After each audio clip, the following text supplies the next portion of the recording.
ہمارے ملک پاکستان میں ڈاکٹر ذاکر نائک کے آنے کی خبر چل رہی ہے. ڈاکٹر ذاکر نائک آ رہے ہیں. اور ڈاکٹر ذاکر نائک کے متعلق پھر دوسری ایک یہ ہے کہ پاکستان کے ایک بہت بڑے عالم ہیں، مفکر ہیں، اور وہ مفکر کے ساتھ ساتھ محقق بھی ہیں،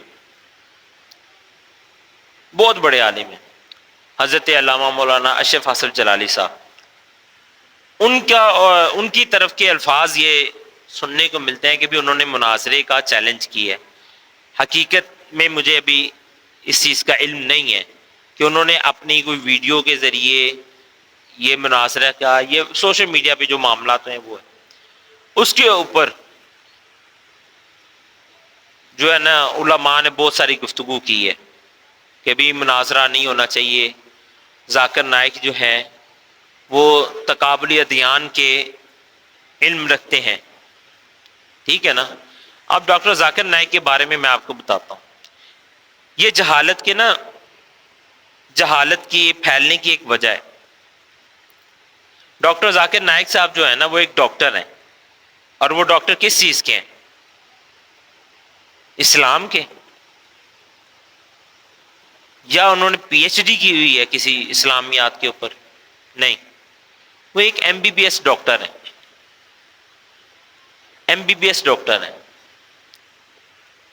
اور وہ تقابلی ادیان کے اوپر گفتگو کرتے ہیں، قرآن پاک کے اوپر بات کرتے ہیں، اور وہ یہود و نصارہ اور عیسائیوں کو اس کا جواب دیتے رہتے ہیں. جو بھی ان کے اعتراضات ہوتے ہیں، عقلی نقلی جو بھی ہے وہ ان کے پاس ہے، وہ اس کے اوپر گفتگو کرتے ہیں. اب ذاکر نائک صاحب جو ہیں وہ M B B S doctor ہیں، لوگ اس سے اسلام سیکھ رہے ہیں. پھر وہ ایسی ایسی غلطیاں کرتے ہیں جس کی وجہ سے تمام مسالک کے علماء کا اختلاف ہے ان سے. اور پھر وہ کہتے ہیں جی ان سے مناظرہ نہیں بنتا کیونکہ وہ تقابلی ادیان کے بارے میں علم رکھتے ہیں، وہ فقہ کے بارے میں علم نہیں رکھتے، حدیث کے بارے میں وہ علم نہیں رکھتے، لہذا ان کے ساتھ مناظرہ نہیں بنتا. مناظرہ اس کے ساتھ بنتا ہے جو ہم پلہ ہو. بات ٹھیک ہے، یہ اصولی لحاظ سے بات ٹھیک ہے، لیکن آپ مجھے یہ بتائیں مناظرے کے لیے تو آپ کو یہ انتخاب چاہیے کہ ہم پلہ ہو ہے، اور اسلام کے لیے اس کے لیے یہ انتخاب نہیں چاہیے کہ وہ عالم ہو، اسلام بیان کرنے والا. ایک اسلام بیان کرنے والا انسان ہے، اس کے ساتھ مناظرہ کرنا ہے تو انتخاب یہ ہے کہ بھئی doctor Zakir Naik M B B S doctor ہیں، تقابل ادیان کا علم رکھتے ہیں. اشرف جلالی صاحب جو ہیں وہ فقہ کے بھی عالم ہیں، حدیث کے بھی عالم ہیں، ٹھیک ہے، وہ قرآن کے بھی عالم ہیں، اصول حدیث کے بھی عالم ہیں، اصول تفسیر کے بھی عالم ہیں، وہ ایک بہترین محقق ہیں. اور ڈاکٹر ذاکر نائک تو M B B S doctor ہے، اس کا صرف تقابلی ادیان پر علم ہے. تو یہ جو ہے نا دونوں شخصیات کا ایک دوسرے کے لیے ہم پلہ نہیں ہے. اگر ڈاکٹر اشرف جلالی صاحب نے مناظرہ کرنا ہے تو اپنے ہم پلہ عالم سے کریں. اچھا، اس مناظرے کے لیے تو انتخاب چاہیے کہ ہم پلہ ہونا چاہیے، لیکن اسلام کے اوپر جو گفتگو کر رہا ہے اس کے لیے انتخاب نہیں ہے کہ وہ عالم ہونا چاہیے. بھائی کسی نے اسلام کے اوپر بات کرنی ہے تو انتخاب میں سب سے پہلے یہ دیکھنا چاہیے کہ وہ عالم ہے. اگر وہ عالم نہیں ہے تو اس کو اسلام کے اوپر کوئی گفتگو کرنے کی اجازت نہیں ہے، قطعاً طور پہ اجازت نہیں ہے. اگر کوئی انسان عالم نہیں ہے اور وہ اسلام کے اوپر گفتگو کر رہا ہے تو وہ سوائے جہالت کے اور کچھ نہیں بک سکتا، اس کے منہ سے سوائے جہالت کے اور کچھ نہیں نکلے گا. اگر ایک بات ٹھیک کرے گا تو دوسری بات غلط کر دے گا، لوگوں کے نظریات کو غلط کر دے گا، لوگوں کے عقائد کو غلط کرے گا، لوگوں کے دین کو غلط کرے گا، لوگوں کو گمراہ کر دے گا. آج وہ بھی بات یہ ہے کہ تقابلی ادیان کا علم اگر اس نے حاصل کرنا تو کسی ادارے سے پہلے عالم بھی بنے نا، اصول بھی تو آنے چاہیے. اصول اس کو کوئی بھی نہیں آتا، نہ اصول حدیث آتی ہے، نہ اصول فقہ آتی ہے، نہ اصول تفسیر آتے ہیں، اس کو کسی چیز کا علم ہی نہیں ہے، کچھ بھی اس کے پاس نہیں ہے، اور لوگ کہتے ہیں جی پاکستان میں آ کے اس نے تبلیغ کرنی ہے۔ کیا پاکستان میں علماء نہیں ہے؟ پاکستان میں علماء نہیں ہے؟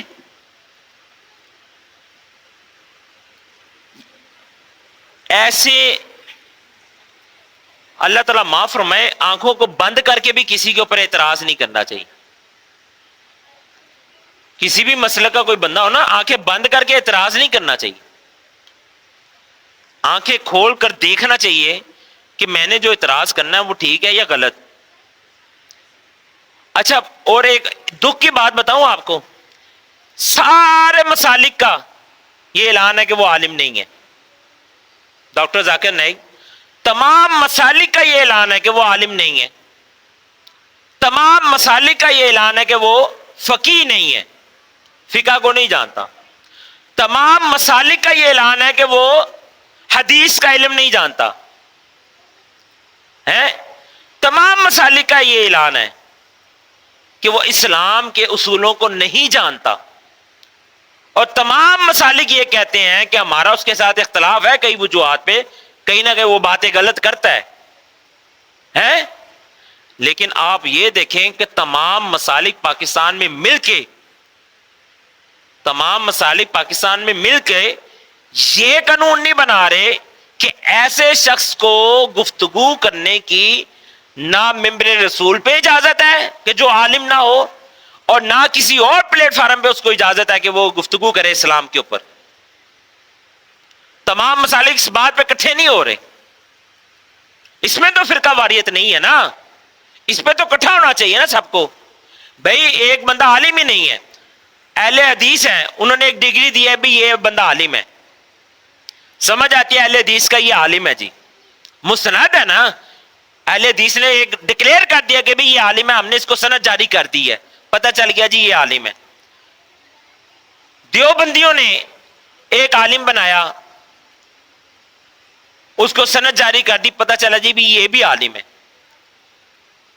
بریلویوں نے ایک عالم بنایا، اس کو سند جاری کر دی بھی یہ بھی ایک عالم ہے، ان کے پاس سند ہے کہ یہ عالم ہے، پھر وہ گفتگو کرتے ہیں تو پتہ چلتا ہے کہ میرے رسول پہ بیٹھنے والا یا کسی پلیٹ فارم پہ بات کرنے والا یہ عالم ہے۔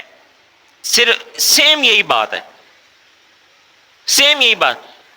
آج تک آپ کے بڑوں نے اور آپ نے آج تک نہیں دیکھا ہوگا کہ کسی ہاسپٹل میں بیٹھ کر ایک مفتی میڈیسن لکھ رہا ہو، مفتی جو ہے مریض کو چیک کر رہا ہو، کیونکہ اس کا شعبہ ہی نہیں ہے۔ لیکن آپ نے یہ تو دیکھ لیا نا، ایک میڈیکل کا ڈاکٹر MBBS وہ تقابل دھیان پہ علم دی جا رہا ہے، اور اپنی مرضی کے مطابق جو تشریح کرنا چاہتا ہے وہ کر دیتا ہے۔ لوگ کہتے ہیں جی انہوں نے لکھاں مسلمان کر دیتا، لکھاں مسلمان کر دیتا۔ کیا لاکھوں کو مسلمان کر دینا اس کے حق پر دلالت ہے؟ اس کے حق ہونے پر دلالت ہے؟ لاکھوں کو مسلمان کرنے، کلمہ پڑھانے کے بعد دیکھیں، حق یہ ہے، حق یہ ہے کہ جو جس کا منصب ہے نا اس کو اس منصب پہ رکھنا چاہیے، جو جس کا منصب ہے۔ اگر میں مفتی ہوں تو میرا منصب یہ ہے کہ میں یہاں پر بیٹھ کے گفتگو کروں، میرا منصب یہ ہے کہ مدرسے میں بیٹھ کر بچوں کو تعلیم دوں، میں ان کو عالم بناؤں، حافظ بناؤں، قاری بناؤں، میں اسلام کے اوپر تبلیغ کروں۔ میرا یہ منصب نہیں ہے کہ میں ہاسپٹلوں میں جا کے آپریشن کروں، میڈیسن لکھ کے دینا شروع کر دوں، یہ غلط ہے۔ صرف یہی کام ہو رہا ہے، میں وہاں پہ نہیں جا سکتا، لیکن اسلام اتنا لاوارث ہے کہ جندہ منہ کرتا ہے، جندہ دل کرتا ہے اسلام دے تے گفتگو کر دینا۔ اسلام اتنا لاوارث ہے کہ جس کا دل کرتا ہے وہ قرآن پاک کا ترجمہ کرنا شروع کر دیتا ہے۔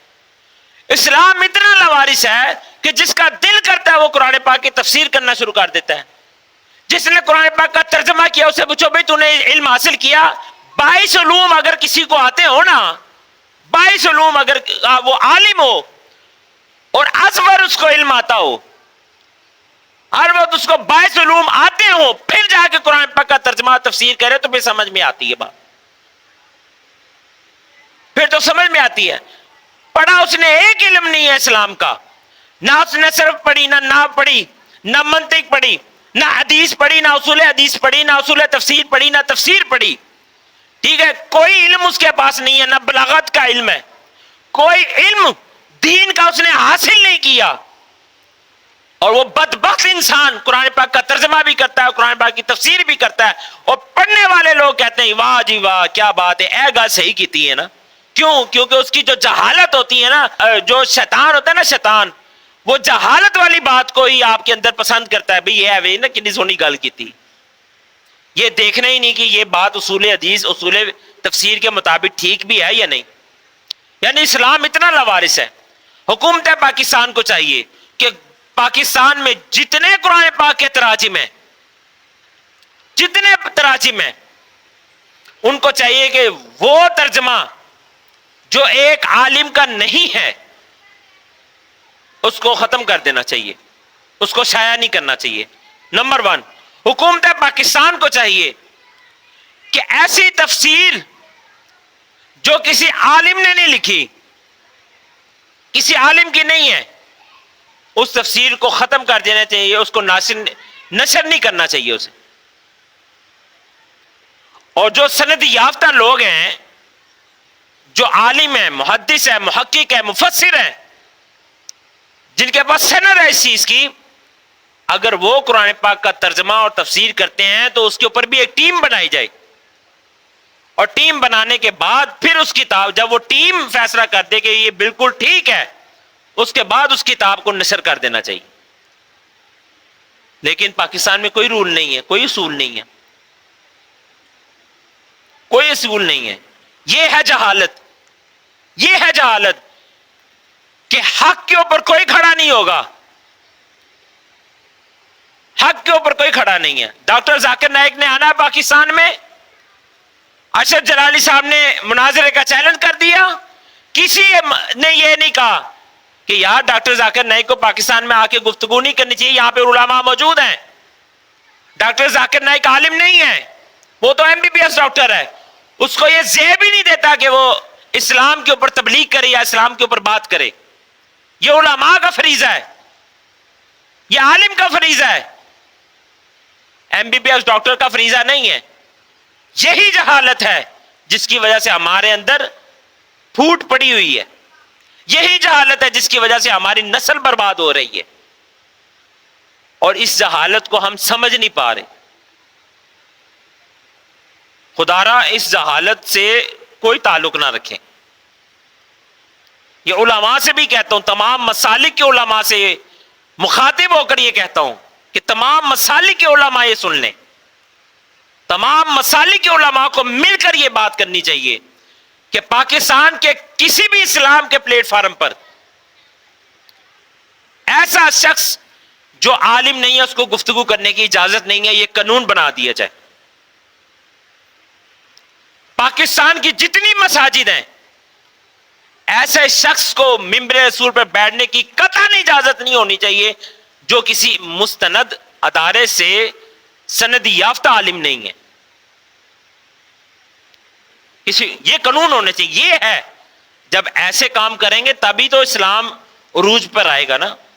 اس پہ تو کوئی اختلاف نہیں ہے, نہ فرقہ واریت ہے, اس میں کوئی فرقہ, اہل حدیث ہو, وہابی ہو, دیوبندی ہو, بریلوی ہو, سنی ہو, جو بھی ہے, شیعہ ہو, کوئی بھی ہو,